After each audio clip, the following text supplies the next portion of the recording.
Hi, ಇವತ್ತೊಂದು simple ಸಾಗು ಅಂತ ಹೇಳ್ಕೊಡ್ತೀನಿ. ತುಂಬ ಈಸಿ. ಅದು ಏನೇನು ಹಾಕೋಬೇಕು ಅಂದರೆ, ನಿಮ್ಮಲ್ಲಿ ಏನೇನು ತರಕಾರಿ ಇದೆ ಎಲ್ಲ ಹಾಕ್ಕೊಳ್ಳಿ. ನಾನು ಹುರುಳಿಕಾಯಿ, ಅವರೆಕಾಯಿ, ಬಟಾಣಿ, ಕ್ಯಾರೆಟ್ ಇಷ್ಟೇ ಹಾಕ್ಕೊಂಡಿದ್ದೀನಿ.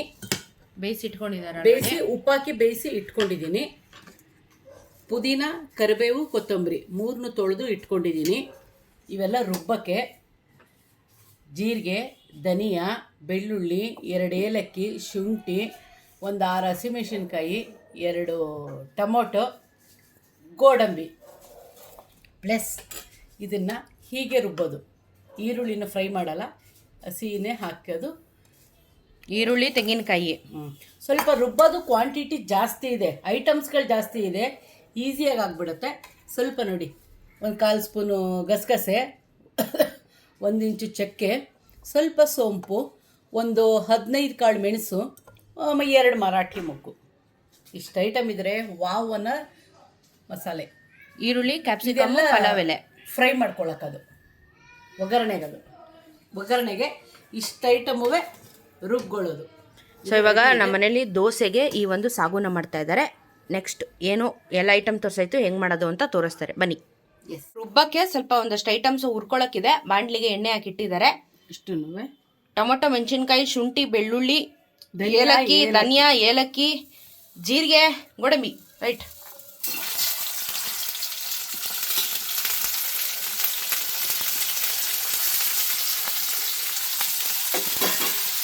ಎಲ್ಲ ಒಟ್ಟಿಗೆ ಹಾಕ್ತಾ ಇದ್ದೀನಿ. ಈ ಮಸಾಲೆ ಮೆಣಸು, ಚಕ್ಕೆ, ಗಸಗಸೆ, ಮರಾಠಿ ಮೂಗು ಎಲ್ಲ ಎಣ್ಣೆಲೆ ಫ್ರೈ ಹಾಕೋದು.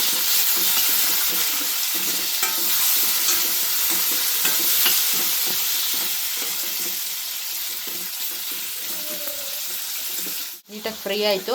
ಕೊತ್ತಂಬರಿ, ಕರಿಬೇವು, ಪುದೀನ ಅದನ್ನು ಹಾಕ್ಕೊಂಡ್ಬಿಡ್ತಾರೆ. ಎಲ್ಲ ಸ್ವಲ್ಪನೇ ಹಾಕ್ಕೊಂಡಿದ್ದೀನಿ. ಸ್ಟವ್ ಆಫ್ ಮಾಡಿಬಿಟ್ಟು ಫ್ರೈ ಮಾಡಿದ್ರು ಸಾಕು. ತಣ್ಣಗಾಗಲಿ. ಇವಾಗ ಇದನ್ನು ರುಬ್ಕೋಬೇಕು. ಇದ್ರ ಜೊತೆಗೆ ತೆಂಗಿನಕಾಯಿ, ಹಸಿ ಈರುಳ್ಳಿ, ಒಂದು ಪುಟ್ಟದು 2 ತೊಗೊಂಡಿದ್ದೀನಿ. ಇದು ಅಷ್ಟೇ, ಒಂದು ಅಂಗೈ ಎಷ್ಟಾಗಲ್ಲ ತೆಂಗಿನಕಾಯಿ. ಇದನ್ನು ಹಾಕೋತೀನಿ. ಎಲ್ಲ ಹಾಕ್ಕೊಂಡು ರುಬ್ಕೋತಾ ಇದ್ದಾರೆ ಈಗ.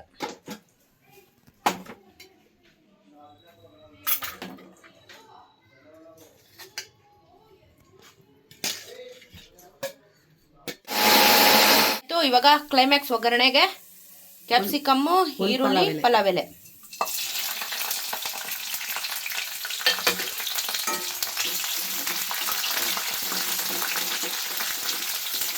ಕ್ಯಾಪ್ಸಿಕಮ್ನ ಈ ಥರ ಫ್ರೈ ಮಾಡ್ಕೊಳಕ್ಕೆ ಹಾಕೊಳ್ಳಿ. ಎಕ್ಸ್ಟ್ರಾ ಫ್ಲೇವರ್ ಕೊಡುತ್ತೆ, ತುಂಬ ಚೆನ್ನಾಗಿರುತ್ತೆ.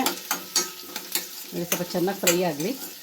ಇದು ಕಂಪ್ಲೀಟ್ಲಿ ಫ್ರೈ ಆಯ್ತು. ಇವಾಗ ಬೇಯಿಸ್ಕೊಂಡಿದ್ದ ತರಕಾರಿನ ಇವಾಗ ಇದಕ್ಕೆ ಹಾಕೋದು.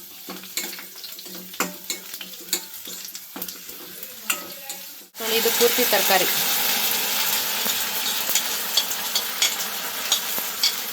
ನಾನು ಒಂದೊಂದ್ಸಲ ಹಾಗೇ ಫ್ರೈ ಮಾಡ್ಕೊತೀನಿ. ಇವಾಗ ಟೈಮ್ ಇರಲ್ಲ ಬೆಳಿಗ್ಗೆ ಹೊತ್ತು ಬ್ರೇಕ್ಫಾಸ್ಟ್ಗೆ, ಅದಕ್ಕೋಸ್ಕರ ಸ್ವಲ್ಪ ಬೇಯಿಸಿಟ್ಕೊಂಡ್ಬಿಟ್ಟೆ, ಬೇಗ ಆಗುತ್ತೆ ಅಂತ. ಇಲ್ಲ, ಎಣ್ಣೆಲೆ ಫ್ರೈ ಮಾಡಬೇಕು. ಅದನ್ನು ಅರಿಶಿನ ಜೊತೆಗೆ ಉಪ್ಪು,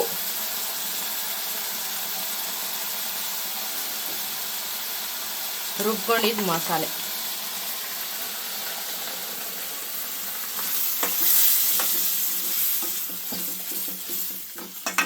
ಚೆನ್ನಾಗಿ ಕುದಿಯಕ್ಕೆ ಶುರುವಾಯ್ತು. ಇವಾಗ ಗಮ್ಮಂತದೆ ಅಲ್ವಾ?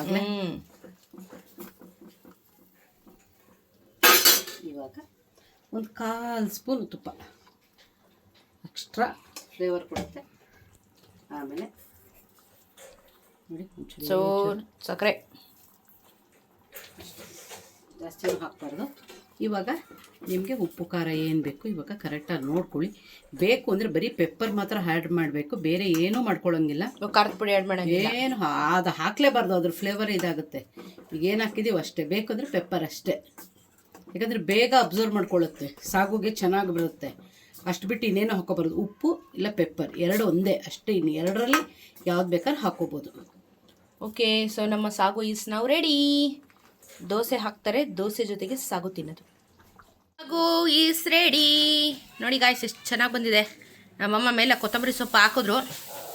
ಆಮೇಲೆ ಅದಕ್ಕೂ ಕೊತ್ತಂಬರಿ ಹಾಕಿಲ್ವಾ ಅಂತ ಕೇಳ್ತೀರಾ, ರುಬ್ಬಿದ್ರಲ್ಲ ಆಮೇಲೆ ಮೇಲೂ ಹಾಕಿದ್ದಾರೆ. ಇವಾಗ ನಾನು ಬಡಿಸ್ಕೊತಾ ಇದ್ದೀನಿ. ಇದ್ರ ಜೊತೆಗೆ ಚಟ್ನಿ ಮಾಡಿದ್ದಾರೆ, ಕಾಯಿ ಚಟ್ನಿ. ದೋಸೆ ಬರಬೇಕು, ತಿನ್ಬಿಟ್ಟು ಹೇಳ್ತೀನಿ ಹೆಂಗಿದೆ ಅಂತ. ಓಕೆ, ದೋಸೆ ಈಸ್ ನಾವ್ ರೆಡಿ. ದೋಸೆ ಆ್ಯಂಡ್ ಸಾಗು. ನಮ್ಮ ಮನೇಲಿ ಇವಾಗ ಈ ಸಾಗುಗಳನ್ನ ಮಾಡಿದಾಗಿಂದ ಆಲೂಗಡ್ಡೆ ಪಲ್ಯ ತಿನ್ನೋದನ್ನು ನಿಲ್ಲಿಸ್ಬಿಟ್ಟಿದ್ದೀವಿ. ಯಾಕಂದರೆ ದೋಸೆ ಆಲೂಗಡ್ಡೆ ಪಲ್ಯ ಒಂದು ಎಮೋಷನ್ ಅಲ್ವಾ. ಸಾಗು ಚೆನ್ನಾಗಿ ಅನ್ಸುತ್ತೆ ನನಗೆ.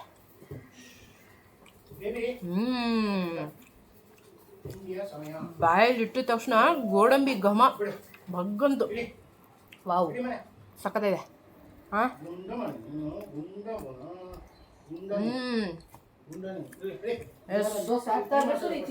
ಬಿಸಿ ಬಿಸಿ ದೋಸೆ ಹಾಕೊಂಡು ಸಾಗು ಹಾಕೊಂಡು ತಿಂತಾ ಇದೆ.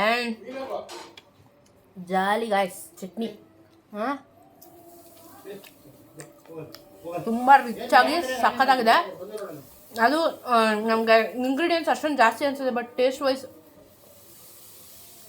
You will love it. ನೋಡಿ, ಚೆನ್ನಾಗಿ ಹಾಕೊಂಡು ತಿನ್ಬೇಕು ಹಿಂಗೆ. ಫಂಕ್ಷನಲ್ಲಿ ಮಾಡ್ದಂಗೆಲ್ಲ ಟೇಸ್ಟು ಎಕ್ಸಾಕ್ಟ್ಲಿ. ನಿಮ್ಮ ಮದುವೆ ಮನೆ ಫಂಕ್ಷನಲ್ಲಿ ಮಾಡ್ತಾರೆ ಗೊತ್ತಾ ಸಾಗು, ಆ ಥರ ಇದೆ. ತುಂಬ ಚೆನ್ನಾಗಿದೆ. 3 ದೋಸೆ ಹೊಡಿಬೋದು. ಎಮ್ಮಿ ಟ್ರೈ ಮಾಡಿ. ನಿಮಗೆ ಹೆಂಗನ್ನಿಸ್ತು ಅಂತ ಕಮೆಂಟಲ್ಲಿ ತಿಳಿಸಿ. ಶುಭ ಸುದ್ದಿ ಹೇಳ್ಬೇಕು ನಿಮಗೆ. ನಮ್ಮ ಅಮ್ಮಂದು ಇನ್ಸ್ಟಾಗ್ರಾಮ್ ಏನಿದೆ ಆರ್ತಿ ರಾವ್ ಅಂತ ಹೇಳ್ಬಿಟ್ಟು 100K ಫಾಲೋವರ್ಸ್ನ ನಾವು ಲಾಸ್ಟ್ ನೈಟ್ ರೀಚ್ ಮಾಡಿದ್ವಿ. ಕೊನೆಗೂ ತುಂಬ ಸ್ಟ್ರಗಲ್ ಇತ್ತು. ಆ್ಯಂಡ್ 1 ಲಕ್ಷ ಆರ್ಗ್ಯಾನಿಕ್ ಫಾಲೋವರ್ಸ್ ಆಗಬೇಕು ಅಂತಂದರೆ ಅಷ್ಟೊಂದು ಈಸಿ ಅಲ್ಲ. ತುಂಬ ಅದರಿಂದ ಎಷ್ಟು ಎಫರ್ಟ್ ಹಾಕಿದ್ವಿ. ದಿನಕ್ಕೆ 2 ವೀಡಿಯೋಸ್ನ ಪೋಸ್ಟ್ ಮಾಡ್ತಿದ್ವಿ. ಒಳ್ಳೊಳ್ಳೆ ವಿಚಾರನ, ಪೆಟ್ಸಿನ ಬಗ್ಗೆ ಒಂದಷ್ಟು ವಿಚಾರಗಳನ್ನ ನಾವು ಸ್ಪ್ರೆಡ್ ಮಾಡ್ತಾ ಇದ್ವಿ. ತುಂಬ ಖುಷಿ ಆಗುತ್ತೆ. ನನಗೂ ನಮ್ಮ ಅಮ್ಮಂಗೂ ಒಳ್ಳೆ ಕಾಂಪಿಟೇಷನ್ ನಡೀತಿತ್ತು. ನಾನು ಫಸ್ಟಾ ಅಮ್ಮ ಫಸ್ಟಾ ಅಂತ ನಾವು ಬೆಟ್ಟಿಂಗ್ ಬೇರೆ ಕಟ್ಕೊಂಡಿದ್ವಿ. ಬೆಟ್ಟಿಂಗಲ್ಲಿ ನಾನು ಸೋತೋಗ್ಬಿಟ್ಟಿದ್ದೀನಿ. ಅಂದರೆ ಯಾರು ಫಸ್ಟ್ ಆಗ್ತಾರೆ ಅಂತ ಹೇಳಿ ಆ ಥರ ಹೇಳಿದ್ದು ನಾನು. ಸೊ ಆ ಫೇಸ್ ಇದೆಯಲ್ಲ, ಅದು ಒಂಥರ ಖುಷಿ ಕೊಡುತ್ತೆ.